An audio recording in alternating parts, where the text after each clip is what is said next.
Policy अमरीकी establishment की है, या सिर्फ सदर ट्रंप की, या फिर दोनों की?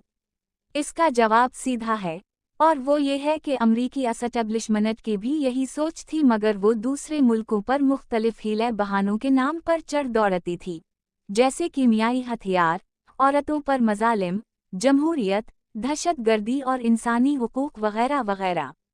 ताहम सोवियत यूनियन के इंतशार के बाद चीन की क़यादत ने सबक सीखा।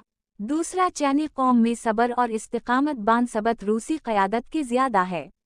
सोवियत क़यादत मुके के जवाब में मुखालिफ का सर दीवार से मारने पर यकीन रखती थी। इसी वजह से अमरीका ने सोवियत यूनियन को उलझाए रखा। बाकी कसर अफ़गानिस्तान में रूसी मदाखलत ने पूरी कर दी।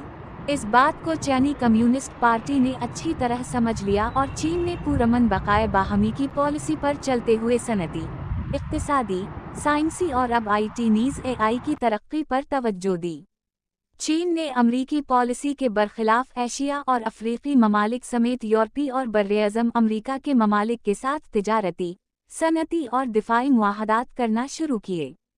खुद एक दूर में ये जानते हुए भी कि अमरीका अंदर से कम्युनिस्ट चीन के शदीद खिलाफ है, चीन ने अमरीका से ताल्लुकात बहाल रखे, बल्कि अमरीका से तिजारती और सनती ताल्लुक भी जारी रखा।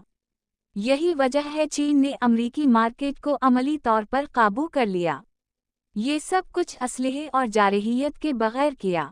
बच्चों के खिलौनों से लेकर मोबाइल फ़ोन तक अमरीका में चीनी साख्ता दस्तयाब होने लगे।